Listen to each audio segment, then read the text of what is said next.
Listen in to part 1 of my interview with Daniel Gutierrez, best-selling author and speaker, to learn how to overcome some of the difficulties of being an entrepreneur. Learn from an expert and mindfulness master tips for taking intuitive risks and the pearls of wisdom of what not to do to be a successful entrepreneur. Don't miss out on all the show segments and hear more incredible stories of my guests and future episodes when you like and subscribe to my YouTube channel and Facebook page, Beth Bell Live. Welcome to the Pollinating the Planet with Love show. I'm your host, Beth Bell, and I have a very special guest here with us today. We're in Long Beach, California, and I have Daniel Gutierrez with me. Once a high-powered executive and in-demand consultant who graced the covers of Latin Business, Siphon, and Color magazines, Daniel realized that there was more to success than a 7-figure earning potential. Daniel was a highly regarded and deeply revered leader. Though Daniel was listed as one of the top 100 Hispanics in America, something was still missing. To find fulfillment, Daniel decided to dedicate the next chapter of his life to becoming a master of mindfulness. During the past 10 years, he has led quests to the heights of the Machu Picchu, the depths of the Amazon, and the top of the Himalayas. He is a best-selling author who is excited to release his 5th book, Radical Mindfulness. So welcome, Daniel. Thank you for having me. I'm excited to be here. I am too. I feel honored to have you actually in my recording studio. Here we are. Yeah. So I always like to start with a question, what did you think you were going to be when you grew up? And is that what you're doing today? No. I just said that to someone today. The last thing I thought I would do was write 5 books. Because in high school, the English teacher said I was hopeless. Oh no. She was like, "You're hopeless. You just don't get this, and your punctuation's horrible." And so I just thought, whatever, When I got to college, my first paper was on William Blake's Chimney Sweeper, and I really understood what he was talking about. So I wrote this paper on it, and I got it back. I've never seen. She must have used 3 red pencils on my paper, and I thought, but it said A-. Oh. So I didn't understand why that said that. So I went to her and I said, well, I don't really understand why you used 3 pens, and then gave me an A-. She goes, because you're an incredible storyteller, but your grammar sucks. Thank goodness there's editors. And so she said, keep writing. Okay. And that was kind of the beginning of building my confidence to writing. So I didn't think I would ever become a writer. I actually thought I'd marry a girl in blue jeans and, have the gun in the back and the pickup truck. Working cattle, and people don't believe that, hauling hay, and I don't believe that. Yeah, I know, but that's the way I grew up, and I never, it wasn't until later on in life where I said I need to get out of this little town in Texas and go find out what the world's about. Yeah, isn't that interesting how it happens? Because I never thought I'd be driving a Ram cargo van. That's right, I know, right? When I met you, probably a year or something ago, I don't think you would have ever. No. We do this either. No, but you did. I'm did. proud of you. Yeah. I'm so impressed. The universe works in mysterious ways. Yeah. Okay, so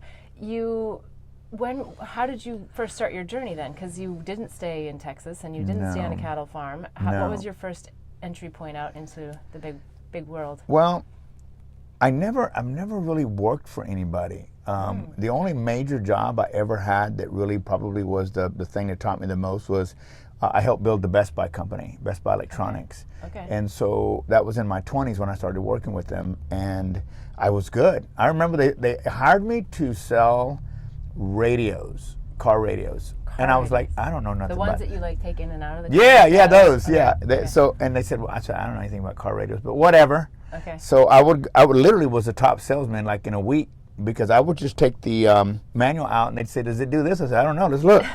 So I was just constantly reading. So all of a sudden I just, in 1 year I had 7 promotions into higher level. I mean, they went from management, and then I was opening stores, and I was traveling around the country, and that's how I got to California.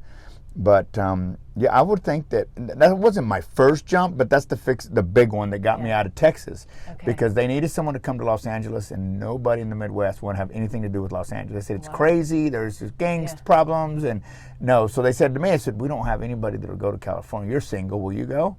And I said, I don't think so. And they said, well, would you come out and let us take you to dinner? So this is funny. For those of you that live around Southern California, they took me to eat at Las Brisas in Laguna Beach. Oh, which, right? You know where that's at? I Beautiful. Yes. They wined and dined me and told me that was LA.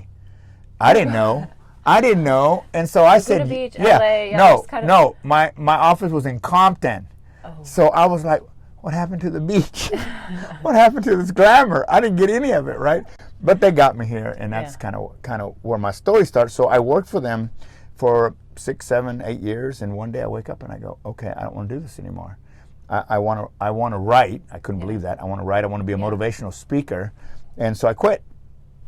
And I've been doing it for over 23 years now. Wow! So you just literally up and quit. I quit. I gave up stock. I gave up else. stock at $1. Okay. Best Buy stock $1. I had stock at $1, and I vested what I could, and I gave back what I couldn't, and I took my 401k and everything, and I left. I had no job. I didn't even know how to be an entrepreneur. So that takes a lot of balls to just like make that big of a jump. So what inspired that? Was there something that catapulted that? You were so unhappy? Well, you know what? Something did get me to make that decision. Is I decided at the time I had almost 300 employees, and I decided I was going to sit down with each one of them and get to know them. They all thought I was firing them one at a time, but I wasn't. Right. And then one particular person came up to me, and he was an older gentleman, and I said, "Oh, why are you working here?" And he says, "Well, I said, well, what do you do? What's your training?" He says, "I'm a lawyer." I said, "A lawyer? Why are you doing it here?" He goes, "Well, in my country, I'm not licensed here." Yeah. And I looked at him and I realized, okay, some young whippersnapper like me is going to take my job someday, and I'm going to be him because I won't have the energy to keep up. And I said, no, I'm not doing that, and I quit. Yeah, interesting. Yeah, that's what got me to leave. I said, I'm going to leave, and I'm going to do this thing called motivational speaking, and it was a nightmare. Knowing what you know now, would you, of course you probably wouldn't do anything differently, but would you recommend to other people to jump? No. Yes, okay. No, I tell people often, don't do what I did.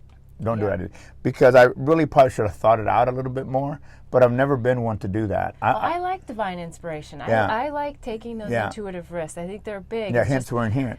Yes, but you have to kind of have it in you to really ride the waves, because at that point, I don't know, the word trust drops in. Like, you really have to trust that you are going to be or are in the flow. Yeah. So at that point, you were like, I'm going to get myself in the flow. I did. I just said, let's do it. And I remember my first event that I put on, and I expected 1,500 people. I rented the convention center, Los Angeles Convention Center, and only 100 people showed up. So if you could imagine what 100 people by any standards is a good amount of people, but not when you have 1,500 chairs. Yeah. And so it looked bad. And my first book was called Stepping into Greatness, Success is Up to You, but it should have been How to Lose 150 Grand in One Day. God. Because I didn't have $150 and I lost 150 grand in one day, and it was horrible. Well, let's talk about that just briefly. We have a big topic to talk about today, but I think that the story's not unique in the sense, like maybe exactly the details are, but what's the advice that you have, or the pearls of wisdom for those entrepreneurs, especially the conscious entrepreneurs that are out there with a really great purpose, but there is a difficulty in getting the sweet spot of that monetization part, right? So if your chips are down, how do you get the chips back up? You keep going. Yeah. You keep going. I mean, that's all I can say is that's kind of why I wrote the book that I just wrote, because I realized that if I wasn't able to do this, and even when you would look to the right and see the bills, or look to the left and see the disconnection notices and everything that's coming, I absolutely ignored them. Not to be socially irresponsible. Yeah, but there's no way I could get where I was going if I got lost in the emotions of what was sitting there. The truth was, if I didn't stay focused on what I was doing, that the end of the month would be really ugly. Yeah. And that's what happens to most entrepreneurs, is they get sucked into what if, and that what if will kill you every time. So if you're going to be an entrepreneur, you said something that's very important. You got to be able to ride the waves, because it is weenies one day, steak the next. Yeah. Ramen noodle, 2 for 1. It's a ride. And the other image that comes to me as you're saying that is like a scuba mask, right? So it's like to know when to ask for help too, right? Because sometimes you're going under and you don't know how to stay afloat. Somebody puts a weight on your waist and says, "See ya." And nobody really prepares you for that part of it. No, and you know what? Entrepreneurs, I've been, like I said, 23 years since I left Best Buy. Never had a job since then.